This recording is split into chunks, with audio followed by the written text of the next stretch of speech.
The blood on Clara Morgan's hands never seemed to wash away completely. No matter how hard she scrubbed in the basin outside her small cabin on the outskirts of Tombstone, Arizona Territory, in the scorching summer of 1882. She had just delivered her third baby that week, a healthy boy born to a saloon girl who had nowhere else to turn. And though the mother and child were both breathing and safe, Clara felt the familiar exhaustion settling into her bones like dust after a windstorm. She was 24 years old and had been catching babies since she was 17, learning the trade from her own mother before fever took the older woman 2 winters past. Now Clara was the only midwife within 50 miles, and every desperate woman, every frightened husband, every worried family came knocking on her door at all hours, and she never once turned them away. The desert heat shimmered across the rocky landscape as Clara finally stumbled back to her cabin, her dark hair falling from its pins, her simple cotton dress stained and wrinkled. She had not eaten since yesterday morning, had not slept more than a few hours in 3 days, and her hands trembled as she tried to light the small stove to boil water for coffee. The match kept slipping from her fingers, and she cursed softly under her breath, feeling tears of frustration prick at her eyes. She was always so busy taking care of everyone else that she barely remembered to take care of herself. And lately, she had noticed her clothes hanging looser on her frame, noticed the dark circles under her green eyes growing more pronounced, noticed the way her heart sometimes fluttered strangely in her chest when she pushed herself too hard. A knock at the door made her jump, and she almost cried out in frustration. She could not do this again, not right now, not when she felt like she might collapse where she stood. But duty pulled at her, the same sense of responsibility that had driven her every day since she took up this calling. And she forced herself to walk to the door and pull it open, preparing to grab her medical bag and follow whoever stood on the other side to whatever emergency awaited. Instead, she found herself looking up at a tall cowboy with sun-bronzed skin and startling blue eyes that seemed to see right through her exhaustion to something deeper. He held his dusty hat in his hands, and his dark hair was slightly too long, curling at his collar. He wore the typical clothes of a ranch hand, worn denim and a faded shirt, boots that had seen plenty of miles, and a gun belt slung low on his hips. But it was his face that caught her attention, strong-featured and handsome in a rugged way, with a concerned expression that seemed genuine rather than practiced. "Miss Morgan," he said, his voice a low rumble that reminded her of distant thunder. "I am not here because someone needs delivering. I am here because Doc Holloway sent me. He said you collapsed in the street yesterday afternoon, and when he tried to examine you, you refused and went straight to the Palmer Ranch for a birth." Clara felt her cheeks flush with embarrassment and irritation. She had not collapsed exactly. She had merely stumbled a bit, feeling dizzy in the heat, and Doc Holloway had made far too much fuss about it. "I was fine," she said curtly. "The Palmer baby would not wait for me to rest, and I still do not understand why that concerns you, Mr. Garrett." "James Garrett, but most folks call me Jamie." He shifted his weight, looking uncomfortable but determined. "I work at the Double Creek Ranch, and the boss sent me into town for supplies." "Doc Holloway stopped me and asked if I would check on you, seeing as how you live out here alone and he worries you are working yourself to death." "That is very kind of Doc Holloway and very unnecessary," Clara said, starting to close the door. "As you can see, I am perfectly healthy and do not need checking on." Jamie's hand shot out, holding the door open with gentle but firm pressure. "With respect, ma'am, you do not look perfectly healthy. You look like a strong wind could blow you over. When was the last time you had a proper meal?" The question made Clara's stomach clench with sudden hunger, but she lifted her chin stubbornly. "I eat plenty. Now if you will excuse me, I have things to attend to." "Like what? Collapsing again? Pushing yourself until you end up too sick to help anyone?" Jamie's voice had an edge of frustration now, and his blue eyes flashed with something like anger, though Clara sensed it was not directed at her so much as at the situation. "Miss Morgan, I have 6 sisters back in Texas, and I know a woman running herself ragged when I see one. You cannot keep taking care of everyone else and ignoring yourself. I am fine, Clara repeated, but even as she said it, the world tilted slightly, and she grabbed the door frame to steady herself. The match-lighting attempt, the lack of food, the exhaustion, it all crashed over her at once, and she felt her knees start to buckle. Jamie caught her before she hit the ground, his strong arms wrapping around her waist and pulling her against his chest. She could feel the steady beat of his heart, smell the scent of leather and sage and something clean and masculine that made her head spin even more. "That is it," he said firmly. "You are going to sit down and I am going to make you something to eat and you are not going to argue with me." Clara wanted to protest, wanted to insist she could take care of herself. But the truth was she was so tired and so hungry and so utterly worn down that the thought of someone else taking charge, even for a moment, felt like the sweetest relief she had ever known. She let Jamie guide her to the small chair by her table, let him ease her down onto the seat, and watched through half-closed eyes as he moved efficiently around her tiny kitchen, building up the fire in the stove, finding her meager supplies of beans and salt pork and flour, setting water to boil. "You do not have nearly enough food here," he commented, frowning as he examined her nearly empty pantry. "When did you last go to the mercantile?" "I do not know," Clara admitted, her voice small. "I keep meaning to, but then someone needs me and I forget." Jamie made a sound that was half exasperation, half sympathy. "You forget to feed yourself because you are too busy helping everyone else. That is not sustainable, Miss Morgan. You are going to make yourself seriously ill." "People need me," Clara said, and she heard the defensive note in her own voice. "I am the only midwife. If I do not help them, who will? And if you die from exhaustion and starvation, who will help them then?" Jamie countered, not unkindly. He had found eggs, somehow, probably ones she had forgotten she even had, and was cracking them into a pan with practiced ease. "You are no good to anyone if you are dead, Miss Morgan. Let someone take care of you for once." The words hit Clara like a physical blow, and she felt sudden tears spring to her eyes. No one had said anything like that to her in so long, not since her mother died, not since she had taken on the burden of being the only person dozens of desperate families could turn to. She had spent years putting everyone else first, running herself into the ground to make sure mothers and babies survived, and somewhere along the way she had forgotten that she mattered too. "I do not know how," she whispered, the admission pulled from somewhere deep inside her. "I do not know how to let someone help me." Jamie turned from the stove, and his expression had softened into something gentle and understanding.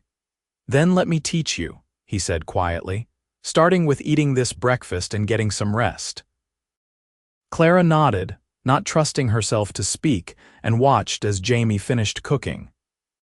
He moved with surprising grace for such a large man, and she found herself noticing details about him. The way his hair fell across his forehead, the breadth of his shoulders, the calluses on his hands that spoke of hard work and long days.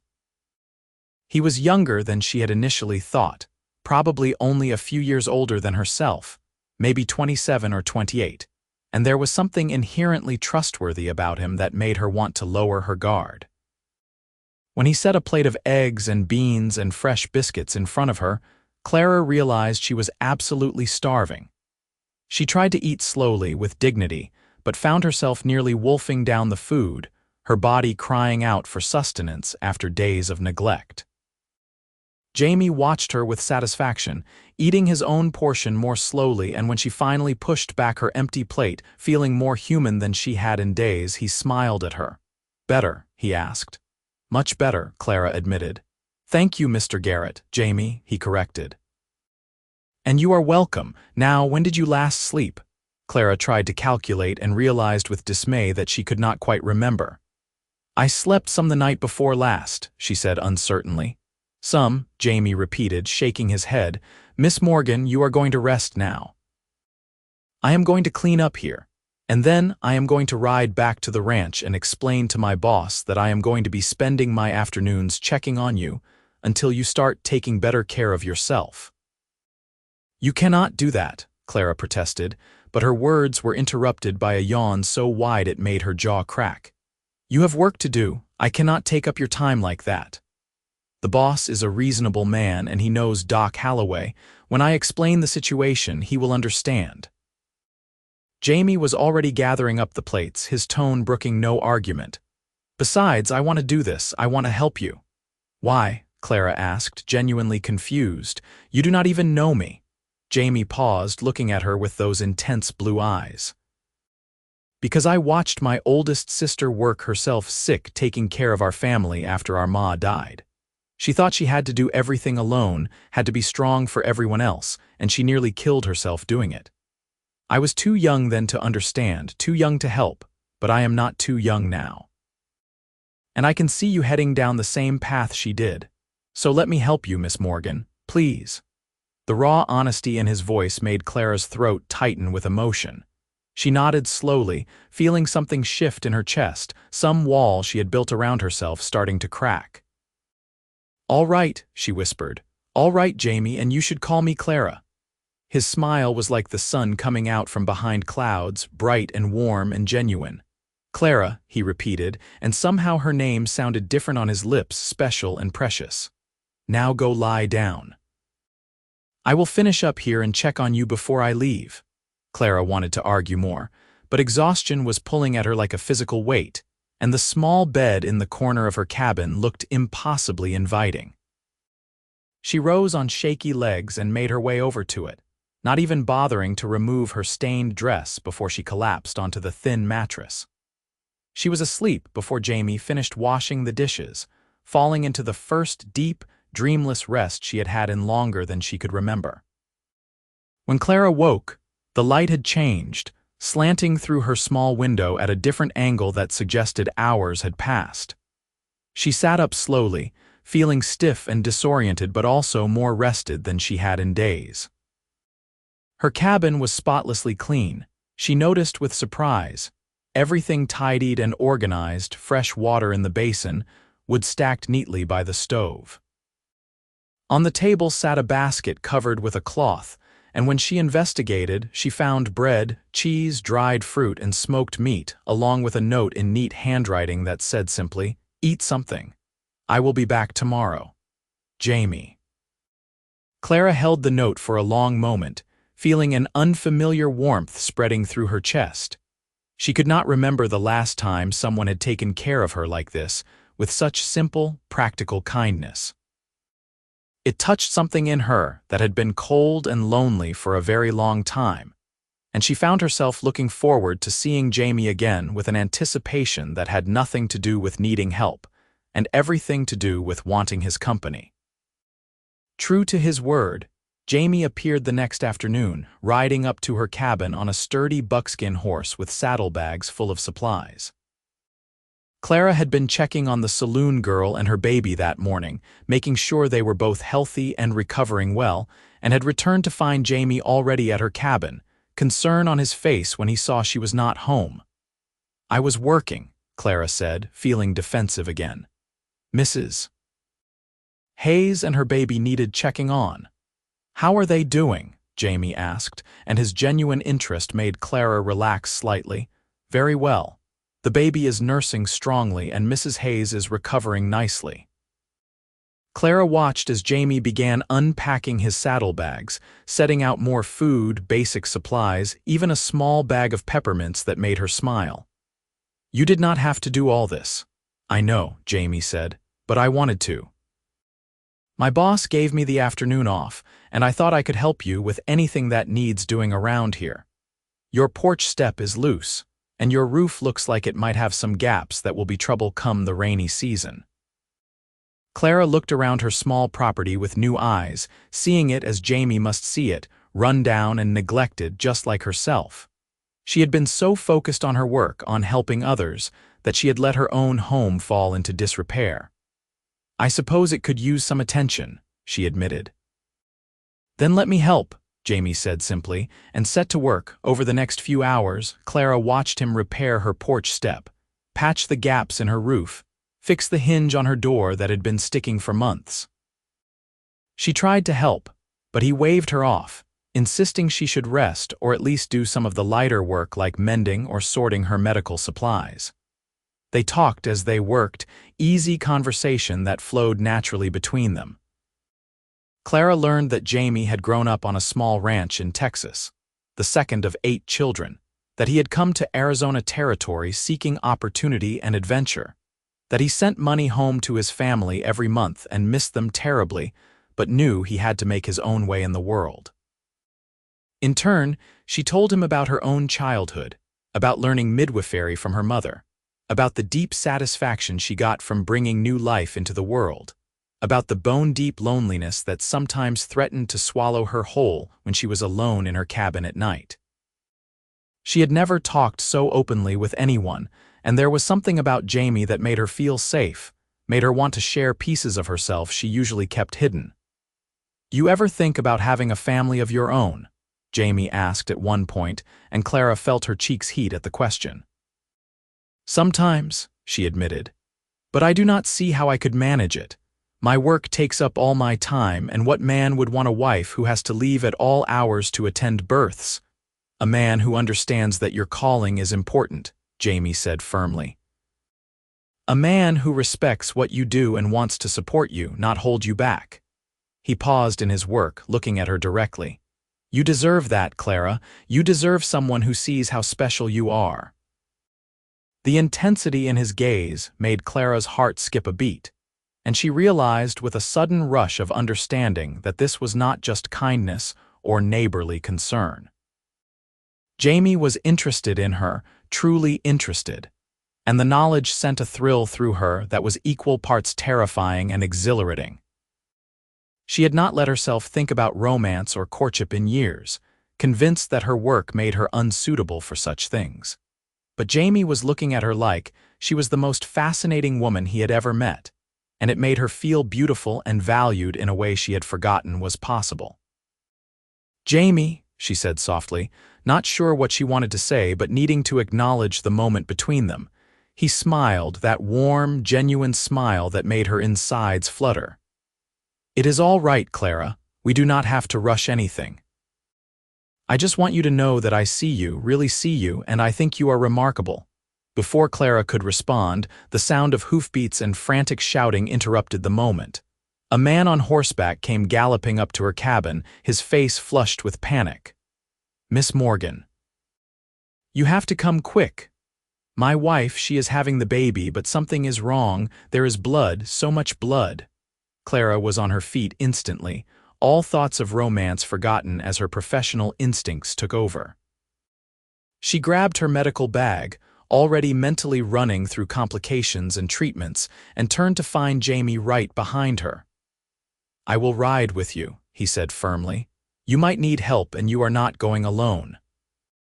Clara wanted to argue, to insist she always went alone, but the fear in the man's eyes and the knowledge that a difficult birth could require extra hands made her nod. "All right, let us go." The ride to the homestead was tense and silent, the panicked husband leading the way at a breakneck pace. Clara's mind was racing with possibilities, and she felt the familiar focus settling over her, the way she could push aside everything else when a mother and child needed her.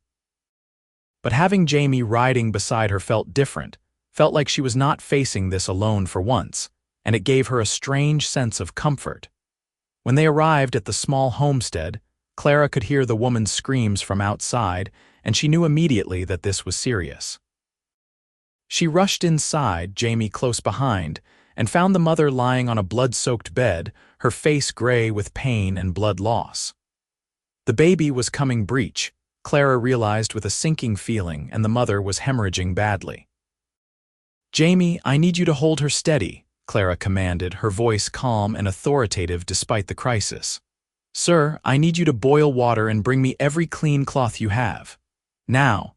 The next hour was a blur of desperate work.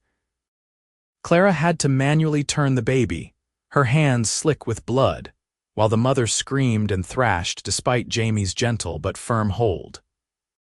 It was brutal, dangerous work, and there were moments when Clara thought she might lose them both, but she refused to give up, refused to let death claim another mother and child if she could prevent it. Jamie was steady beside her, following her instructions without question, his presence a solid anchor in the chaos. Finally, miraculously, the baby came, a tiny girl who was not breathing at first but started to wail after Clara cleared her airways and rubbed her vigorously with a cloth. The mother was still bleeding heavily, and Clara worked frantically to deliver the afterbirth and massage her abdomen, packing the wound with clean cloths and praying that she had done enough. Gradually, agonizingly slowly, the bleeding began to slow and color started to return to the mother's face. "Is she going to live?" the husband asked, his voice breaking. Clara looked up from her work, exhausted and covered in blood, and nodded. "I think so. She needs rest, a lot of rest, and someone needs to watch her closely for the next few days for any signs of fever or increased bleeding. But I think she will make it."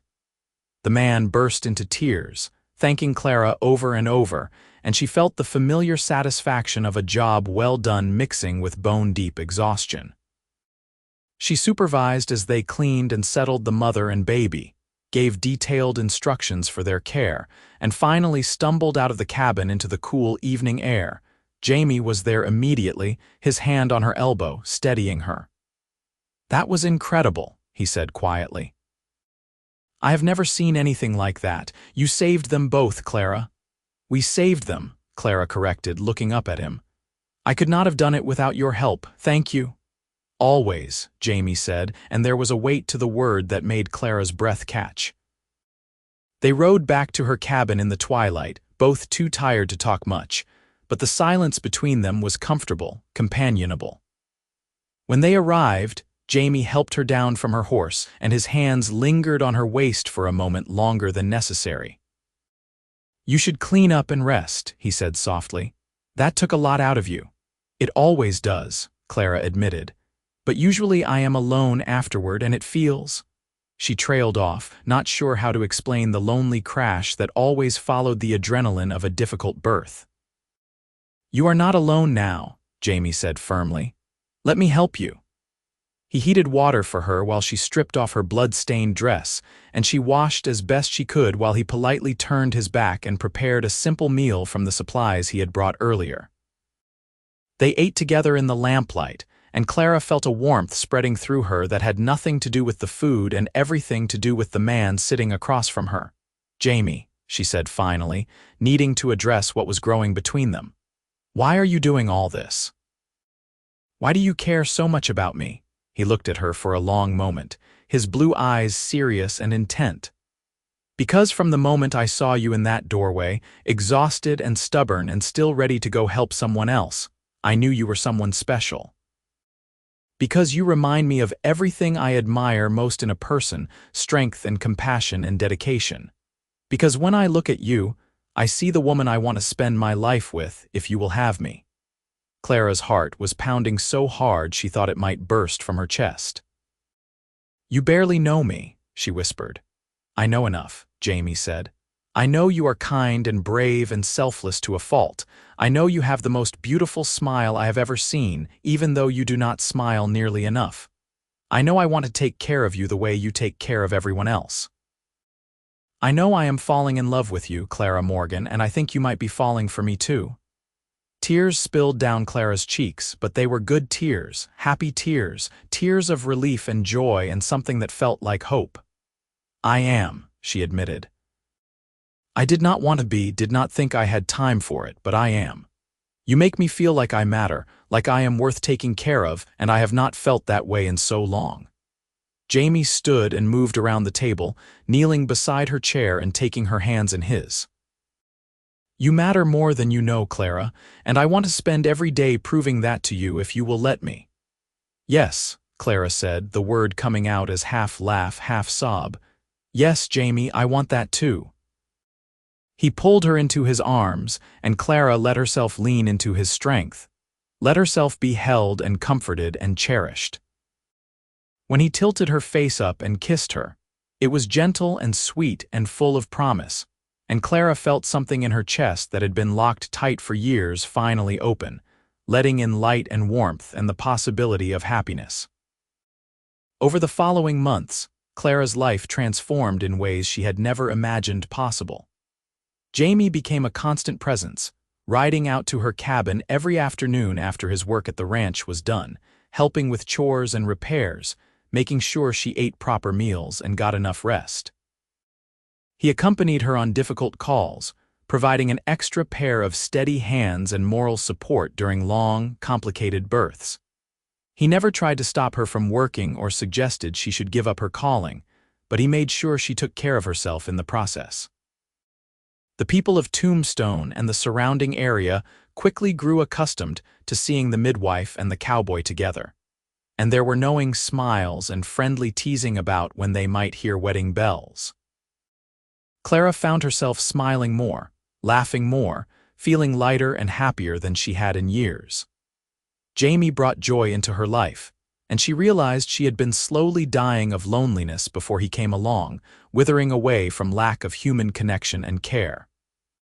They courted properly, with Jamie calling on her every evening they could manage, bringing her flowers from the desert and small gifts he thought she might like. He told her stories about his family back in Texas, and Clara found herself writing letters to his mother and sisters, forming connections with these women she had never met, but who were so important to Jamie. In turn, she introduced him to the families she served, and he quickly became a beloved figure in the community, respected for his kindness and his devotion to Clara. On a crisp autumn evening in October, with the desert cooling down from the brutal summer heat, Jamie took Clara out to a spot overlooking the valley, where they could see the lights of Tombstone twinkling in the distance. He had packed a picnic, and they sat on a blanket eating and talking and watching the stars come out one by one. "Clara," Jamie said finally, turning to face her with an expression so serious and tender it made her breath catch. "These past few months with you have been the happiest of my life. You are everything I ever wanted in a partner, and I cannot imagine my future without you in it. I know your work is important, and I would never ask you to give it up, but I want to be there beside you for all of it, the late nights and the difficult births and the celebrations when a new life comes into the world. I want to take care of you and support you and love you for the rest of our lives." He reached into his pocket and pulled out a simple gold ring with a small but beautiful diamond. "Clara Morgan, will you marry me?" Clara felt tears streaming down her face again, but she was smiling so wide her cheeks hurt. "Yes," she said, her voice strong and sure. "Yes, Jamie, I will marry you." He slipped the ring onto her finger, and then they were kissing, wrapped in each other's arms under the stars, and Clara felt like she had finally found her home, not a place but a person, someone who saw her and valued her and wanted to build a life with her. They were married in December of 1882, in a simple ceremony at the small church in Tombstone with half the town in attendance. Clara wore a dress of pale blue silk that Jamie had ordered special from a catalog, and he wore a new suit that made him look devastatingly handsome. Doc Holloway gave Clara away, wiping tears from his eyes and telling Jamie in no uncertain terms that he had better take good care of his favorite midwife. The women Clara had helped over the years came with their babies and children, a testament to the lives she had brought into the world, and there was not a dry eye in the church when Clara and Jamie exchanged their vows. The ranch owner, Mr. Donovan, gave Jamie a piece of land on the edge of the Double Creek property as a wedding gift, and together Clara and Jamie built a small house, bigger than her old cabin, with a separate room where Clara could see patients and store her medical supplies. It was perfect, close enough to town that Clara could reach families in need quickly, but far enough out that they had privacy and space. Their first year of marriage was an adjustment, learning to live together and navigate the challenges of Clara's unpredictable schedule, but Jamie never complained when she had to leave in the middle of the night for a birth, never made her feel guilty for the demands of her work.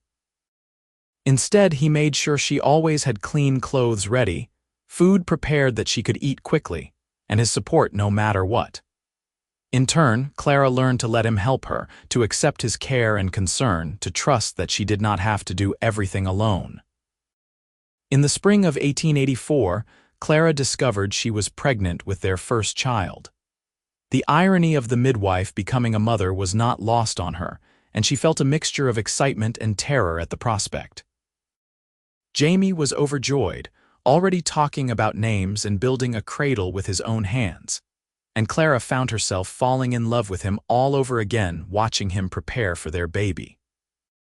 Her pregnancy was not easy, complicated by the same exhaustion and tendency to overwork that had always plagued her. But Jamie was vigilant about making sure she rested and took care of herself. Doc Holloway insisted on checking on her regularly, and the women of the community rallied around her, bringing food and helping with chores, giving back some of the care she had given them over the years. When Clara went into labor on a hot July evening, she finally understood the terror and pain and overwhelming intensity that the women she helped experienced. Jamie was there beside her, holding her hand and wiping her face with cool cloths, and Doc Holloway attended the birth with experienced hands. After 12 hours of hard labor, Clara delivered a healthy baby boy with a shock of dark hair and his father's blue eyes. They named him Matthew James Garrett, and Clara had never experienced love like what she felt when she held her son for the first time. Jamie cried openly, cradling both Clara and the baby in his arms, thanking her over and over for the gift of their child. Motherhood changed Clara in ways she had not expected. She continued her work as a midwife, but she was more selective about which calls she answered, more willing to admit when she needed rest, more conscious of the fact that she had her own family now who needed her too.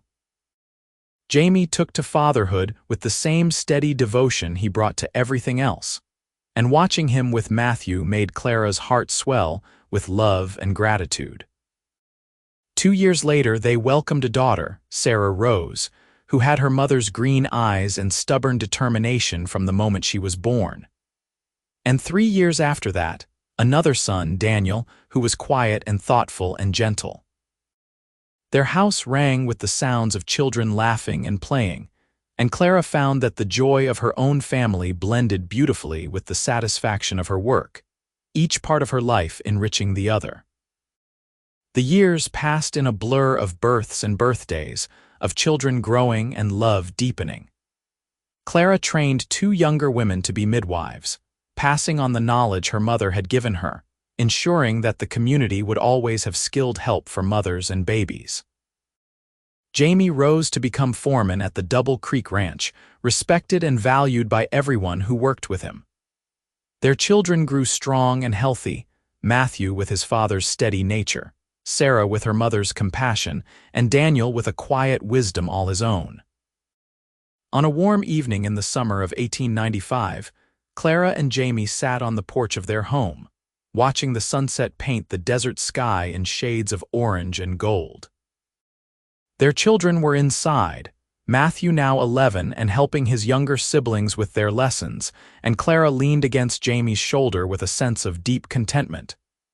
"Do you remember the day we met?" she asked softly. "When you showed up at my door because Doc Holloway was worried about me," Jamie chuckled, his arm tightening around her. "I remember thinking you were the most stubborn, exhausted, beautiful woman I had ever seen. I remember wanting to take care of you and knowing you would fight me every step of the way. You were right," Clara admitted with a smile, "but you did it anyway. You taught me that I was worth taking care of, that I deserved to be loved and supported. You changed my life, Jamie." "We changed each other's lives," Jamie corrected. "You taught me what real strength looks like, what it means to dedicate yourself to something bigger than yourself. You made me a better man, Clara." She turned to kiss him, a soft, lingering kiss full of years of love and partnership and shared experiences. "I never imagined I could be this happy," she whispered. "I thought my work was enough, that I did not need anything else. But you showed me I could have both, a calling and a family, a purpose and a home." "You deserve to have it all," Jamie said firmly. You deserved someone to tell you to let someone take care of you, and I am grateful every day that I got to be that person." They sat together as the stars came out, wrapped in each other's arms, and Clara reflected on the journey that had brought her here. She had been a midwife who helped everyone but herself, running herself ragged trying to save every mother and child while neglecting her own needs and happiness. But then a cowboy had walked into her life and insisted she was worth taking care of, and everything had changed. She still worked as a midwife, still brought new life into the world with skilled hands and a compassionate heart, but now she had balance, had people who took care of her the way she took care of others. She had a husband who loved her fiercely and supported her dreams, children who filled her days with laughter and purpose, and a community that valued and respected her. She had learned that letting someone help her, letting someone love her, did not make her weak but stronger, that true strength came not from doing everything alone but from knowing when to accept support and care. As Matthew called from inside that dinner was ready, his voice cracking with the first signs of adolescence, and Sarah and Daniel came running out to drag their parents inside, Clara felt a profound sense of gratitude wash over her. This life, messy and chaotic and full of love, was more than she had ever dared to hope for. The scared, lonely young woman who had been slowly killing herself with overwork and isolation felt like a different person, transformed by love and partnership and the simple act of letting someone take care of her. Jamie stood and helped her to her feet, and they walked inside together, hand in hand, ready for the evening meal and the bedtime stories and all the small, precious moments that made up a life well lived.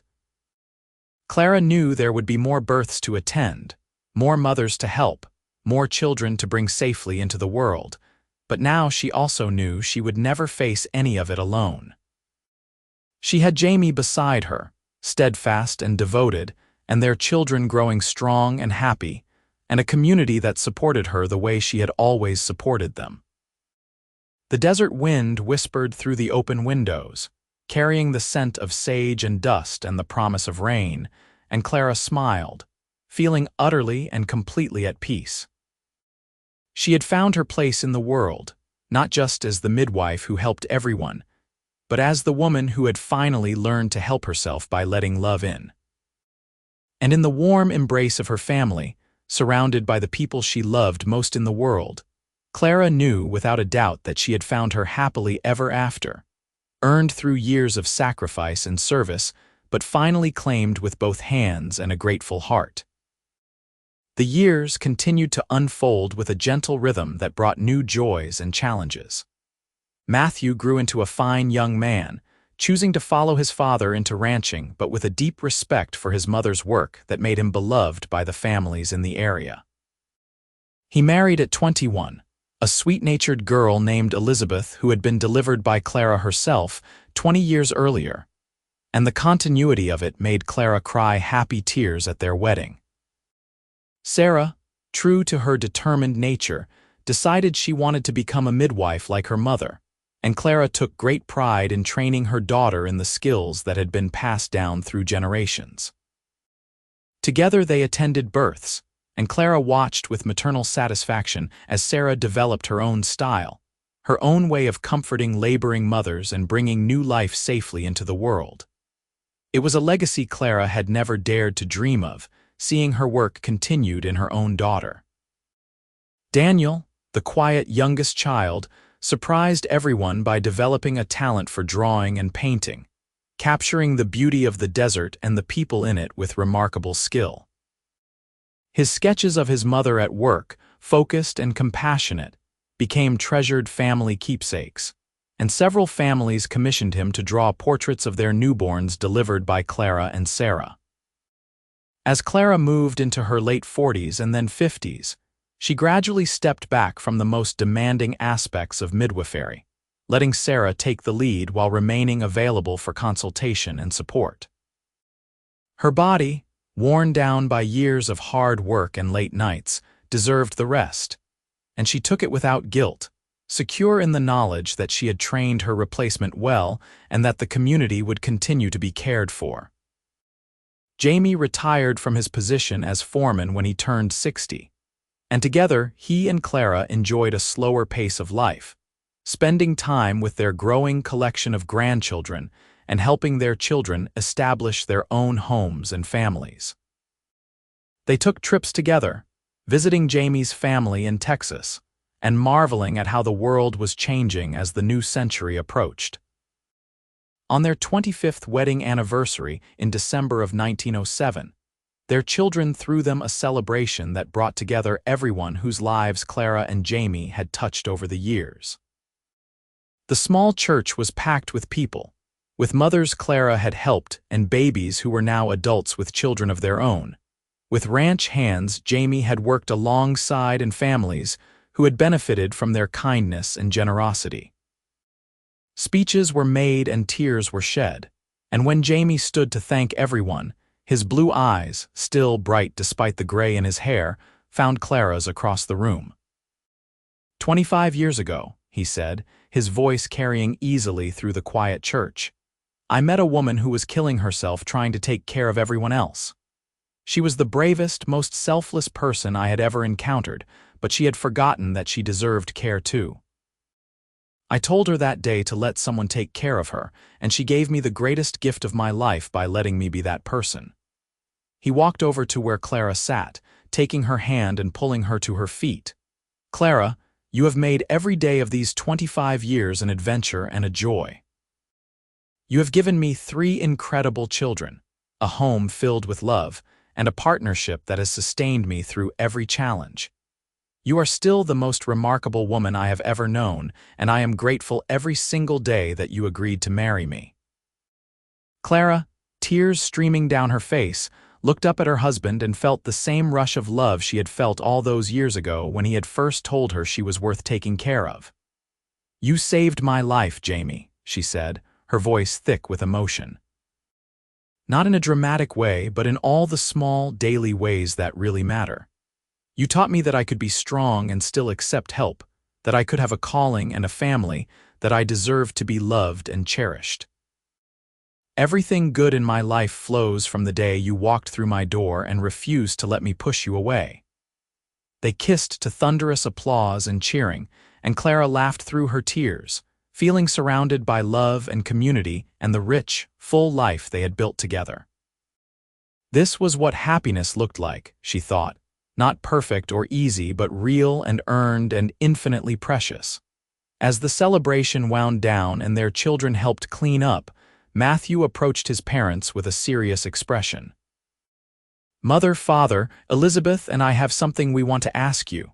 Clara looked at her son, noting the excitement barely contained beneath his formal tone.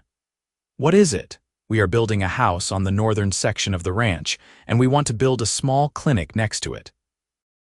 A place where you and Sarah can see patients comfortably, where mothers can come for care throughout their pregnancies, where the community can access medical help more easily.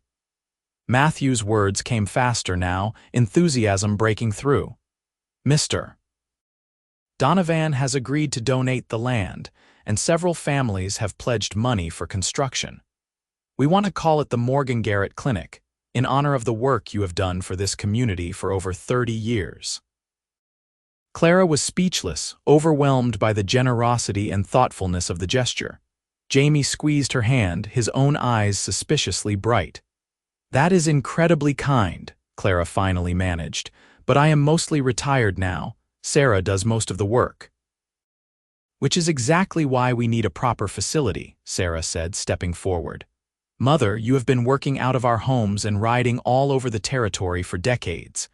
The next generation of midwives deserves better. I deserve better, and so do the mothers we serve. Clara looked at her daughter, seeing the same passion and determination she remembered feeling at Sarah's age, and felt a swell of pride so intense it took her breath away. Then we will build your clinic, she said firmly, and train more midwives to work there.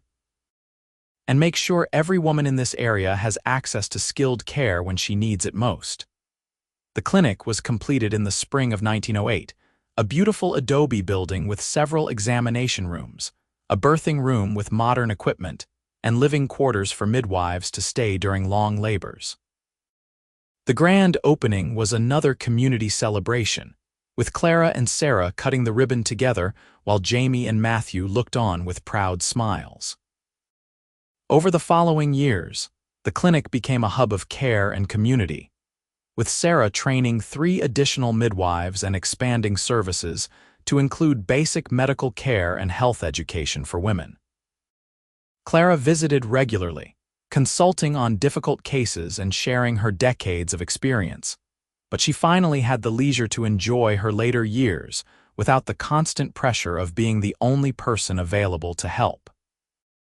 She and Jamie grew old together gracefully, their love deepening with each passing year.